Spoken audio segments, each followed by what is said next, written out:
Hello ladies and gentlemen, it's Dyson here. Today I'm going to talk to you guys about the PlayStation Plus game catalog for January 2025. They don't have as many games this time as they usually do, and most of them are of course for the extra and premium tier, and there's only a couple for the premium tier this time. And all these games are going to be available on January 21st. First up for extra and premium subscribers is God of War Ragnarok for both PS4 and PS5, which is a pretty big one. That's pretty crazy. I already own the game, but that's still pretty sweet, pretty cool. For anyone who doesn't have it, they can of course give it a go, actually play it if they have extra premium, of course. But yeah, pretty big one, pretty good game to add for the catalog, especially in January, because January is kind of a slow month for games anyway. And it's right after holidays. A lot of developers don't release stuff, and there's not a lot of game stuff going on. So to have a big flagship one like this be their catalog game, that's pretty smart, I'd say. But right in February, we're gonna have a bunch of games released, so you'll have a little bit of time to try this one out. Next is Like a Dragon Gaiden,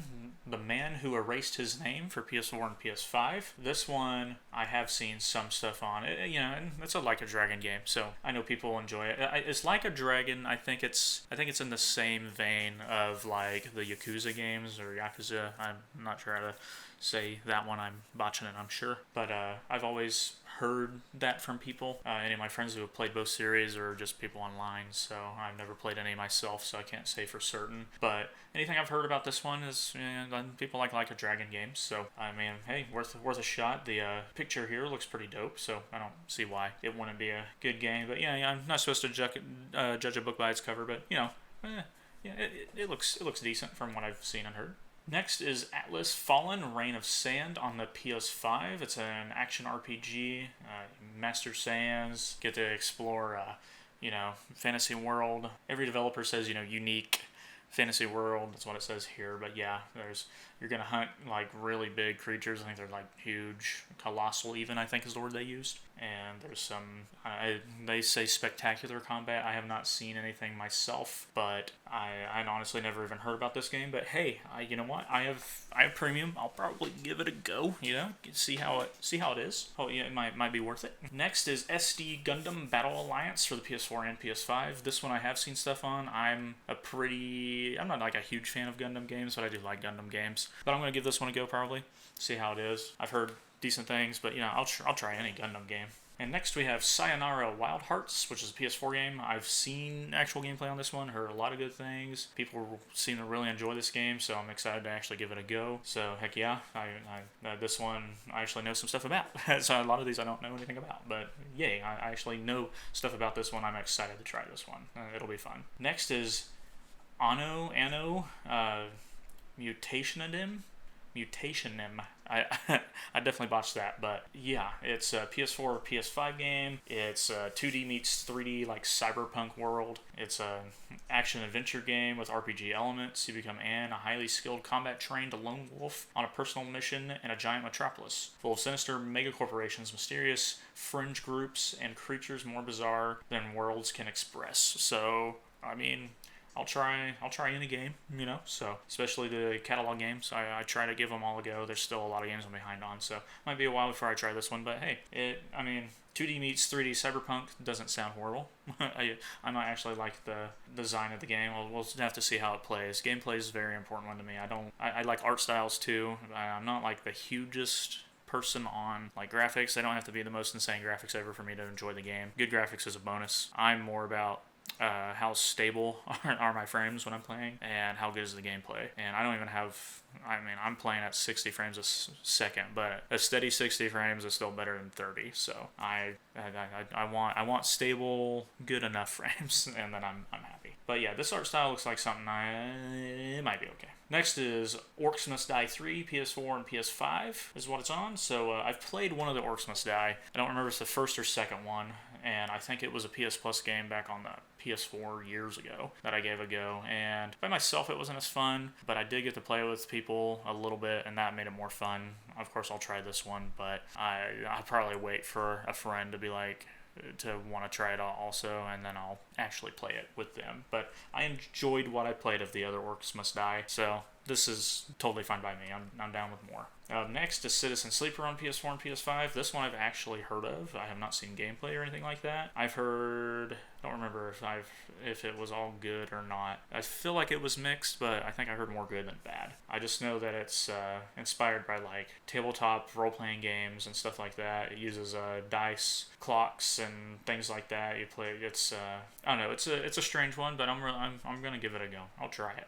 Next is Poker Club on PS4. I'm not really like a card game guy. Not most card games, so I doubt I try that one. But hey, poker fans, yippee! And next are the PlayStation Plus premium games only. So if you have extra, sorry, you're gonna miss out on these next two. But there's only two, so it's not a big of a deal this month, I would say. First one being Indiana Jones and the Staff of Kings on PS4 and PS5. So this is an old one. I remember seeing this one. I never played it, but back in 2009 on the PS2 is when this came out. So yeah, it's an Indiana Jones game. So I'm probably, like I've said for a bunch of these games, I'll try it, but it's gonna be way down the road before I give it a go. So we'll see. And then next is Medieval 2 on PS4 and PS5. I do like the Medieval games. I didn't really play a lot of them when I was younger, but I play a little bit of them. So I'm excited to go back and try this one. I think this was original PlayStation. Yeah, original PlayStation. Oh, and it says the year here, 2000. Yeah, so yeah.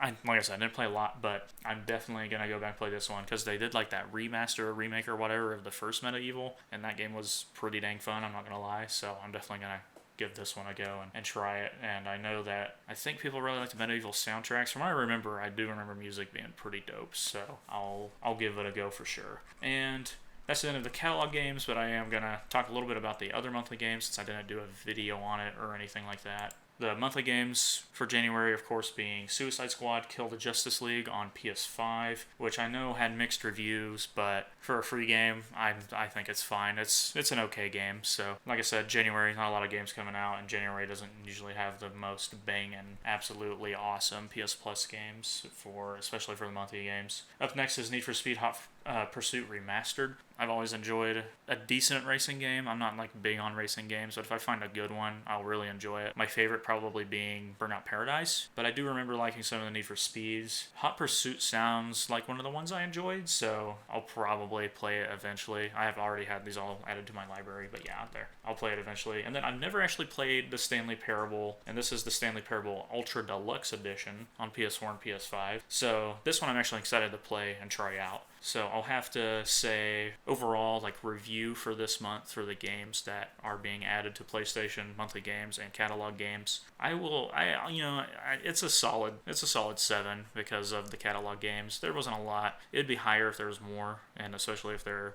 better games that I was more interested in. God of War I already own, but it's still boosting the points because it's such a good game. I'm excited to actually play Stanley Parable Ultra Deluxe, so that's cool. Suicide Squad Kill the Justice League, not really adding too many points, but I am excited to try it, and play it.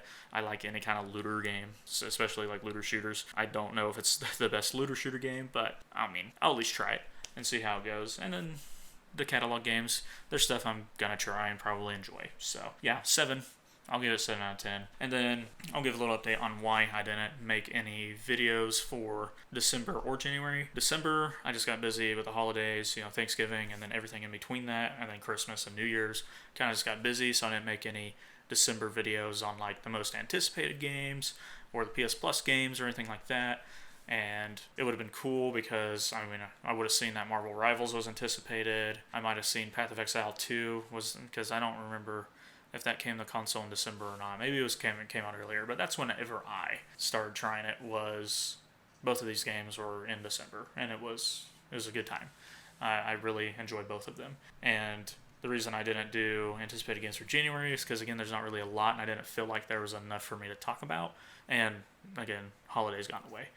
And then I'm finally doing the PlayStation Plus stuff for this month because the monthly games, I've also been busy doing training for a new job. And that's what got in the way of that. So now I'm just doing it here. Boom, here's the PS Plus games, yada yada, all that fun stuff. So, hope you guys enjoyed. Thanks for watching, and I plan to get back on track with all my other most anticipated games videos and on my PlayStation Plus videos, because I play mostly on PlayStation, because I do this stuff for Xbox and Switch, with their services and stuff like that if I played them more, but I barely play Xbox anymore just because I only really play their exclusives. I love their exclusives, and now if stuff's going to start coming to PlayStation, then I'll still probably own an Xbox just to make sure if there's anything that they keep for the Xbox only and don't bring to PlayStation, I can still try it and play it. Switch, I still play, but I don't just play like everything. I'm also buying that for exclusives. So my PlayStation is just what I've grown up on. It's what I play all my stuff on. So I'm going to keep making videos for it because it's just what I am doing most of the time if I'm playing a game. It's on my PlayStation. So I'll make videos for it because I'm actually watching this stuff. I'm actually looking out to see what's coming out for the catalog and the monthly games. And then, of course, most anticipated games being on whatever. Those are just fun videos to do, and it's fun for me to see what's actually anticipated because I find some games that I haven't heard of before, and I actually get excited about them, and I like to add the ones that I'm excited for to the list too, just in case people haven't heard of them. But in most cases, the games I'm excited for are also pretty highly anticipated, which I don't know if that means I'm cool or not. Probably not. I need to play more indie games and stuff like that. I think I'm starting to, as I get older, and I think this happens to a lot of people, single-player games are starting to become more my jam. I love talking to my friends in a chat party as we're playing games, but the multiplayer games are getting less fun for me, and that's a mix of me being bad and also just my interest changing into more of the single player genre. But I grew up on more single player games, so I think I'm reverting back to all my old habits for sure. And I also plan to do a video on Nintendo Switch 2 that was announced today, the day I'm doing this recording. So I will do like a little video on like, here's everything we know about it, that's confirmed, here's some rumors, and stuff like that, and I hope to have that out this weekend or very soon at least. Anyways, thanks everyone for watching. Sorry if I carried on at the end there, and hope you guys have a good one. Toodaloo.